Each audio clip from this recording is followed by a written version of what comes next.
All right. Welcome to the Rise Up podcast. I'm your host, Jonah Mitchell. And on this show, I do my best to help you rise up to your potential and take back control of your health by simplifying everything that goes into the weight loss, fat loss process that leads to very long lasting results, anywhere from nutrition to your mindset, to your mental health, to your fitness, everything that goes into this process that can make it a little bit harder than it needs to be, because that's my ultimate goal is to make this a lot easier to digest, pun intended, because I am a nutrition coach. And it's my first solo episode in a while. I had the last four episodes were with awesome guests, and I was loving the fact that I only had to record I had a month's worth of shows recorded that I had gotten out of my weekly habit to record these on a regular basis. So this one's a little late.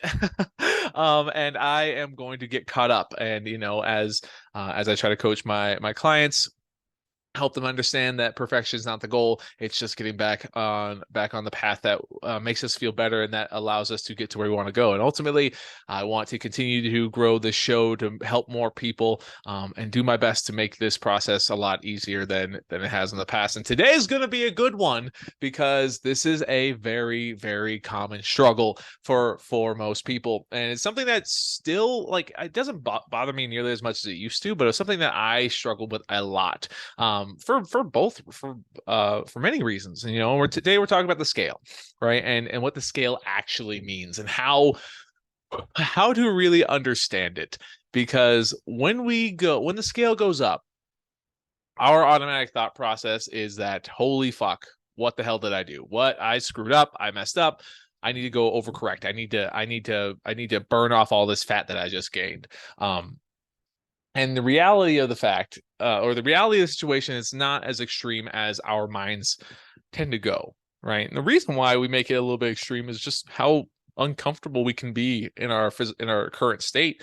And our body, since it likes to quantify things, it only really focuses on the thing that it can measure, and it's numbers. It's usually numbers, and that's why the scale can be so impactful in affecting our overall our health and our well-being. It's like we want to see it go down, and every time we see it go down, we're like, oh, thank goodness, right? But then it goes back up to where we're uncomfortable, and then we freak out and try to do so much, and we change a lot about our life, and then we don't like the things that we do to change, and it doesn't last very long. So even the scale does go down, we're just going in this negative feedback loop, this negative cycle that doesn't actually solve the fucking problem, right? The real problem is not understanding what the hell the scale actually means, right? So here we're gonna start breaking down some things, some thoughts that I want you to have for to just help remind you of what's actually going on, right? Because we cannot truly just stop fearing the scale just on a whim, right? I wish my job would be so much easier if I could just look at a client, snap my fingers, and they are no longer scared of the scale,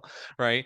My job would be a lot easier if I could snap my fingers and everyone's just at their goals. But then we wouldn't learn anything. We wouldn't learn anything. And the point of our journeys is so that we can learn more about ourselves than we ever thought we could, right? Just because we're in a certain place where we're uncomfortable or unhappy, it's not because you're just a lazy fat ass, you don't know what you're doing, right? Well, a lot of people don't know what they're doing, but they don't understand what they're doing or why they're doing it. And they sign up for a lot of things that just make their lives a lot harder, right? If you've been listening to my show for a while, I talk a lot about stop doing the shit that you hate doing, because it's not solving the problem. It's just ruining your relationship with yourself and your food, right? And your exercise. So now I say all that because we can't just get rid of the emotions that we've built up over time. We've practiced them, right? We've practiced them a lot, so they will always come back. We just get better at being able to manage and understand the emotion, feel it for what it is, acknowledge it because it's valid. It was there for a reason, and acknowledge it, let it have its time in the sun. Then we walk ourselves back, right? So let me give you a quick example.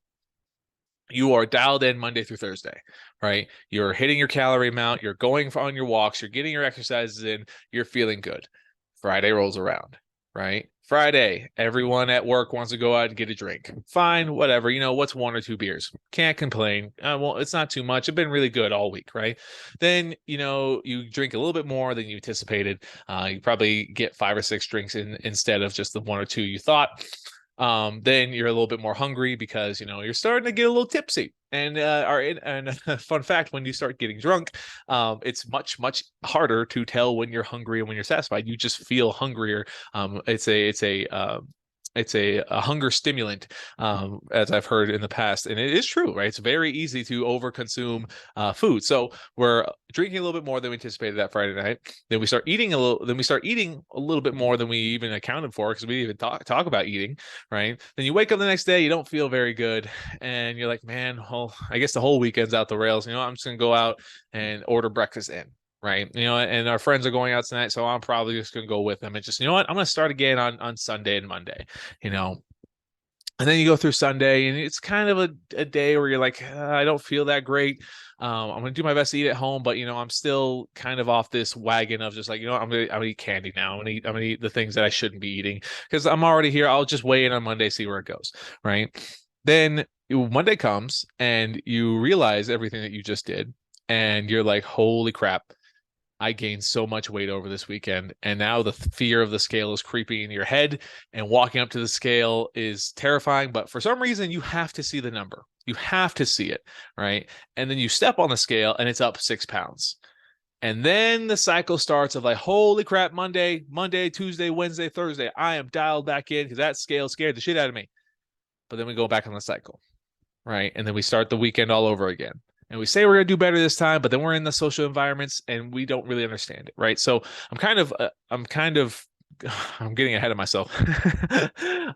But you know what I'm talking about, or at least I hope you do. And I've been there, I've definitely been there. And understanding the fact of what is actually happening isn't always real, right? So after we get on the scale after a rough weekend with choices and alcohol, right? That number can be very traumatizing. And, there's many reasons why the scale is going to fluctuate on your journey other than you just gaining weight, right? Inflammation. Alcohol is a toxin in your system, and you might be a little bit more inflamed after drinking a little bit more than you had planned on, right? And that could lead to more water retention. And yes, you're going to be consuming alcohol or consuming calories, but again, if your body isn't used to having alcohol in its system, it's going to see it as a stress, and it's going to want to get rid of it as soon as possible. So it's not going to feel comfortable. So when it's stressed out internally, this is where water retention comes into play, right? The higher sodium in your system, right? The higher sodium is going to hold on to more water. More sodium means more water retention. That's just how your body works with it, right? Also, we're probably eating a little bit more carbohydrates on those nights on the weekend, right? Because they're just easier. We got breads, we got pastas, right? Very easy to overconsume. Nothing bad about them, but now you have more carbs in your system, and carbohydrate, there's more carbs, right? Your carb intake is directly tied to your water intake. So if you have more carbs in your system than you usually do, well, that can lead to more water retention, right? And again, a lot of this isn't actually like body fat gain, right? It's not actually you gaining 6 pounds of fat in 4 days. I mean, it's not impossible, but it's a lot more food than you think it is. And really, like, when we understand, okay, you know what? When you understand that 1 pound of fat is roughly 3,500 calories. And then if you've been tracking your calories before, you look back on the weekend, even if you did eat 3,500 calories, that still doesn't count for the calories you burned in that day, right? So 1 pound being 3,500 calories, that's still a lot of food.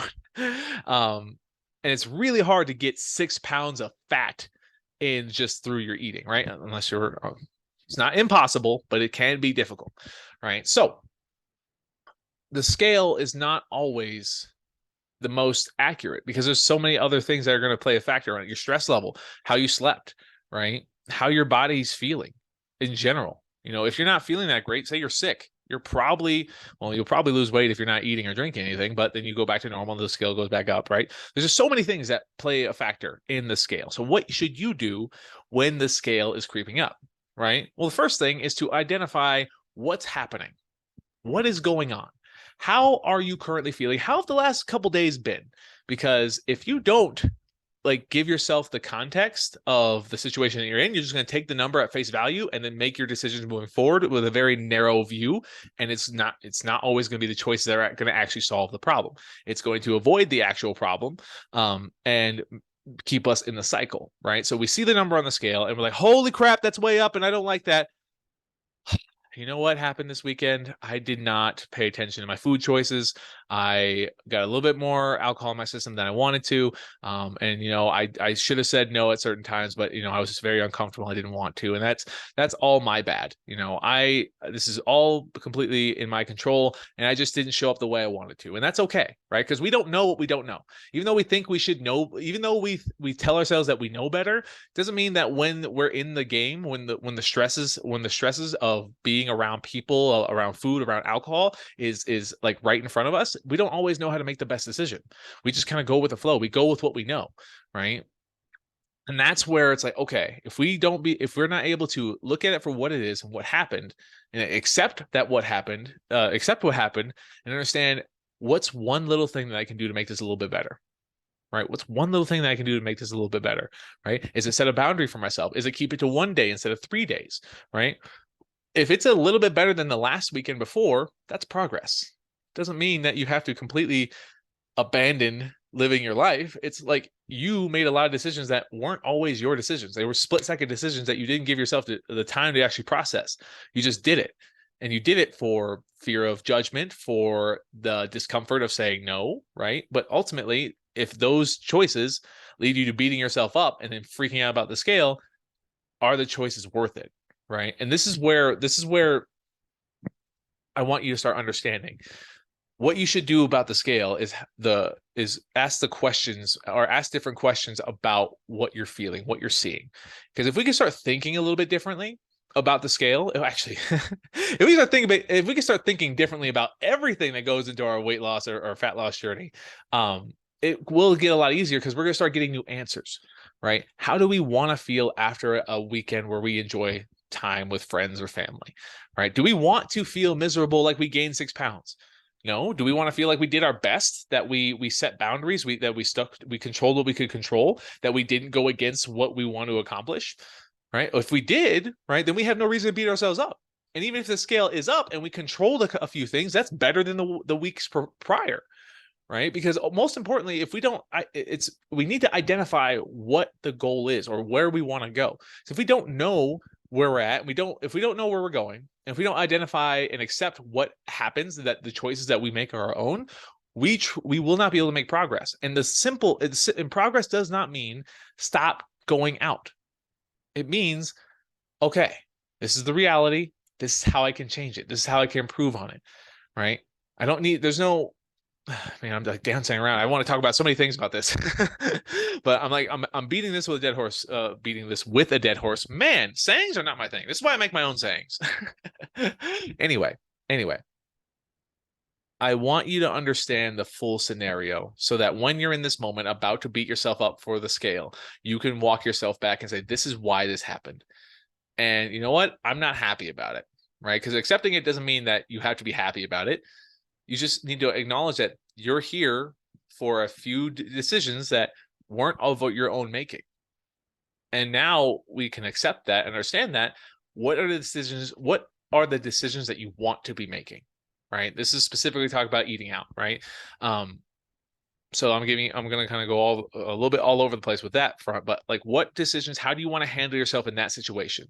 And then we can start working to practice improving the choices you make to make them more aligned, right? I've talked about this many times on the show now, is learning how to make the most aligned decision, not the healthiest, the most aligned decision. Because sometimes saying yes to a cookie, to a beer is the most aligned decision for you. Sometimes saying no to a cookie or a beer is the most aligned decision for you, right? And we need to understand which one is which, because we need to understand what it is that you're trying to accomplish. If you're just always chasing that number to drop, and every time it does, you get a little bit excited, but then you kind of get complacent and go back to doing what you're doing. Like, why does the scale going down even matter to you, right? What's on the other side of that for you, right? So again, a lot of clarity. Identify and clarify is the first two. Like, what is happening and why does it even matter, right? Because if we're just chasing something and we're just kind of stuck in this loop and we forgot why weight loss is important to us, maybe the focus shouldn't be like completely uprooting your life the next week after a tough weekend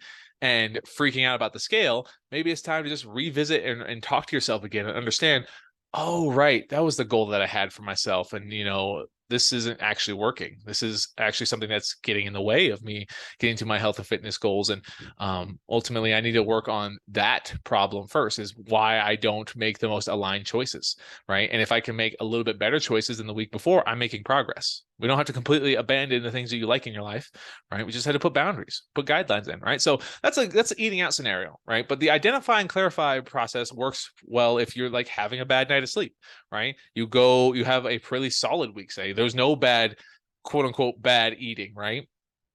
And you go a full week and the scale is up a pound, right? It's like, what am I doing wrong? Well, you might not be doing anything wrong. You might just need to keep doing it. Because now it's like, okay, I've identified, I've clarified. Now I'm doing the things that I that make me feel good, right? I say that because a lot of times we think we're doing everything right, but then we don't realize how much stress we're causing, right? If we're tracking our calories and we have a lot of stuff on our plate, and the tracking the calories is causing a lot of stress for us, a lot of anxiety, and we're working out 7 days a week, and it's like, I'm doing everything right. Why don't I see the weight loss? It's like, how do you feel right now? It's like, oh, my hair's falling out. My kids are going to class, and I'm trying to just hit this number on the scale. I'm trying to hit my number with my macros. I'm trying to zero out my macros. I'm trying to get all my workouts in. It's really hard for me to get everything all in one day. It's like, okay, so are you feeling better, or are you more stressed out about the current situation? Well, I'm stressed the fuck out. Well, stress has a massive impact on your weight. So even if you think you're doing everything quote unquote right, but you don't feel good in this process, right? We're identifying, we're clarifying, right? Maybe you're not doing everything right. You think you're doing everything right based off of what you've heard you have to do. But maybe if we take a step back and say, maybe we don't need to track calories. Maybe let's track your protein. Maybe we don't have to track all your macros. Maybe just track your protein, your overall calories.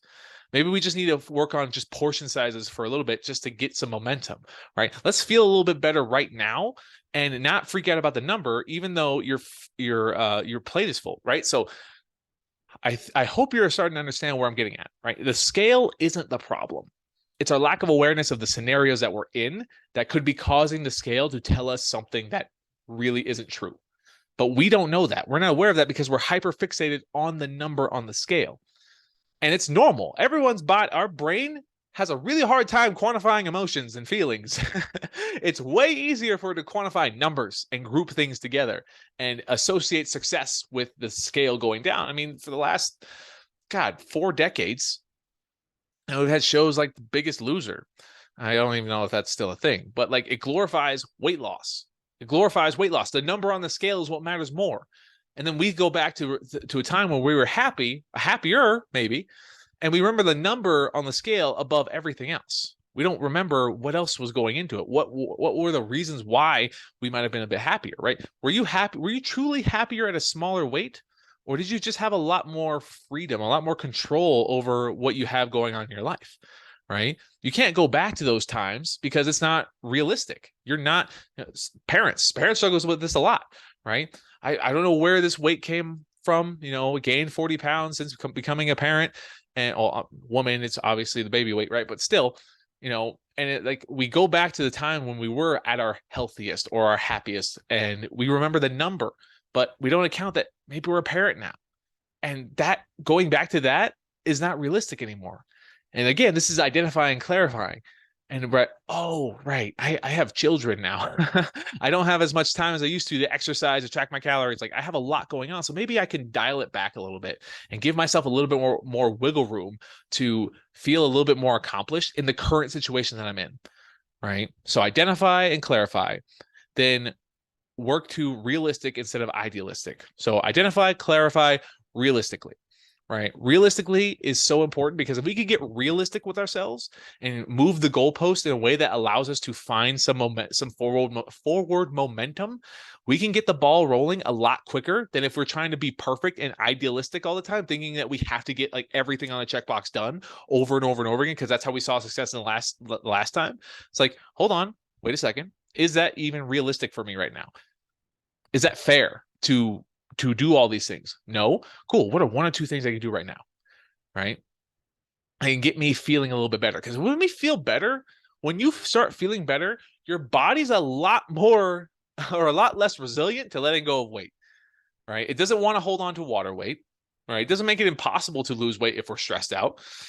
just makes it a little bit harder, because now it's not only weight that we're like body fat that we're trying to prioritize, it's now we're fighting against the water weight because of the stress that we have going on, right? Again, it's not the scale that's the problem. It's our understanding around what's going on.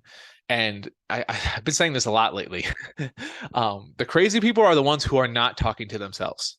If you do this right, if you do your journey right, you're going to be talking to yourself a lot more than you think you are, because you're just going to have to remind yourself. And this is what I do for my clients. I just remind them of where they're at and how this is totally normal, and how the next step forward may not be what they think. Maybe it's something way simpler than they even could conceptualize, because usually they're super stressed out that all they see is what's right in front of them. And they don't like my perfect analogy for this is, when we're stressed out, our focus tends to narrow. And if you're watching this on YouTube, right, your focus tends to narrow. You kind of have tunnel vision with everything that's going on.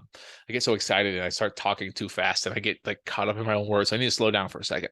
But when we're stressed, we turn into tunnel vision, right? We only see what's right in front of us, and usually it's a scale, right? So let's take that scale and make it a 6 foot or make it a massive brick wall, right? Now instead of looking at the scale, because we're stressed, we're looking at a massive brick wall that's an obstacle in our way, right? It's like, holy crap, the only way forward is through this brick wall, and that's how I'm going to get to my results. But when we can, again, identify, clarify, and realistically build a realistic approach, we can walk ourselves back and get to a place where we're not as stressed in that moment. And then our focus starts to broaden or widen. And then we look at the wall, that brick wall that was right in front of us, and it's only a 6 foot wall. We can walk around that wall by just adjusting, like, hey, I don't need to completely overcorrect. Maybe I just need to focus on hitting my protein and veggie serving in each meal, drink a little bit more water, and just focus on that for this next week. And that's move right around the water. Oh, but wait, Jonah, that's not going to get me to my goal fast enough. Well, you didn't get to where you are overnight, right? You've been practicing a lot of behaviors that don't serve you. And that's why it's really hard to change them, because you practice those behaviors over and over. You practice running through that brick wall over and over and over again. I'm sure your head hurts. I'm sure your head hurts from trying to run into the wall. And yeah, you could lose weight fast if you did everything correctly, quote unquote, everything perfectly, right? But we don't need to be perfect, especially if we're in a scenario that is not ideal. We just need to be a little bit better. And the path forward isn't straight through the brick wall that constantly keeps us in a loop.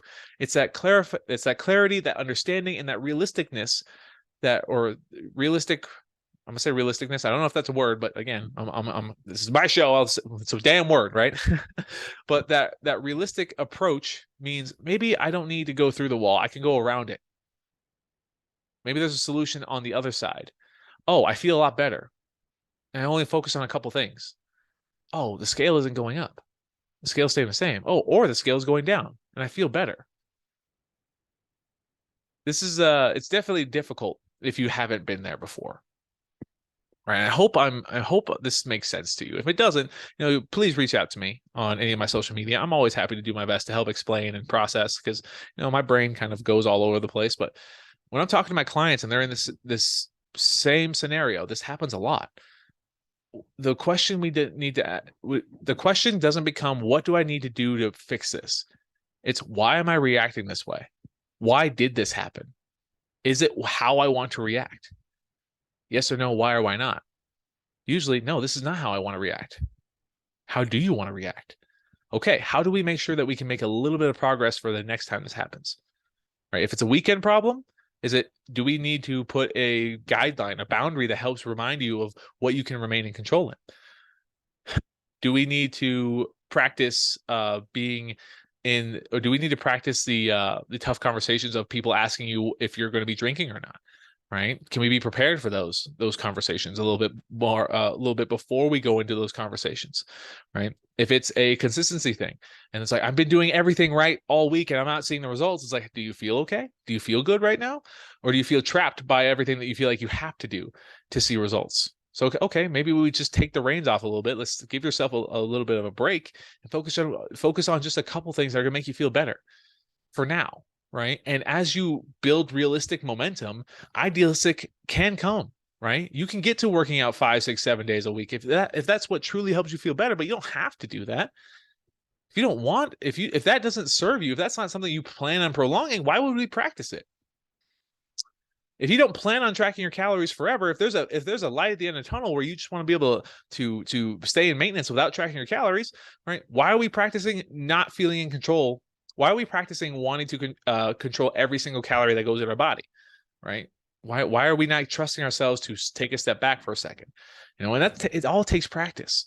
But it first starts here. It starts with understanding, it starts with clarifying, and it starts with setting realistic expectations on how to improve moving forward. You do not have to overcorrect. You do not have to punish yourself for the choices you make, because you don't learn anything. Right? You don't learn how to show up better next time. And it's always about what you learn from a scenario. Because if you're always focused on everything that you did wrong, you're not going to be able to focus on everything you did right. Our brain gets what we focus on. And if we focus only on the negative, we're only going to find the negative. Makes it way fucking harder to actually appreciate that, hey, you know what? I may have drank a lot, but I didn't make any really unhealthy food choices. That's progress, right? In that scenario. Hey, you know what? I had a chaotic week, but I did my best to show up for my for my workouts. And I felt good about those. Oh, that's awesome. Right? Now you're starting to look for you're starting to look for positive, right? And then when you get on the scale, and the scale's up, you know, that sucks. But this last week wasn't ideal. It wasn't perfect. But you know what? The scale is just a measurement of gravity. It is not the summation of my success or my failure. And I know why this is happening now because I understand it a little bit more. So now I'm going to take 1 or 2 steps forward to help myself feel a little bit better so that maybe the scale stays the same this week. And that's progress. There's so many forms of progress other than the scale moving. And it's about understanding, clarifying, setting realistic expectations for yourself that will help you feel better. And when you feel better more consistently, you're going to want to keep feeling better. And when you want to keep feeling better, you're going to keep showing up and doing the things that you like doing instead of the things that you have to do. And when you do that, you create a lifestyle that removes a lot of guilt and shame and frustration, especially when it comes to the numbers. You'll continue to figure out, okay, what works for me? What works for me? What works for me? And that's where you create the sustainable process, the lifestyle that allows you to keep the results that you get. That's exactly what my goal is, to help you understand why something is happening so that you can ultimately stop running on the race of frustration, guilt, shame, doubt, and build momentum, build belief from very simple and basic things. And it just starts by asking different questions. So I hope that makes sense. And I think I'm done rambling. So yeah, if you do have any questions, you know, please feel free to reach out and on all my social media. You can find that in the show notes here if you're not already following me. And if you found this helpful, if you enjoyed this episode, I would greatly appreciate you share this with somebody. If you share it on Instagram, tag me. I always love being able to connect with people. It means a lot to me. Again, my goal is to keep growing the show to help more and more people. It's my ultimate passion to help people get out of their own fucking heads. Because that's usually the big problem. It's usually the biggest problem most of us face is that we're always in our heads because we think we should be doing something when what we really need to be doing is understanding ourselves and understanding what's going to help us move just a little bit more forward. Right. So yeah, that's it for today. Thank you so much for listening. I hope you found this helpful, and I look forward to seeing you on the next one. Have a good rest of your week.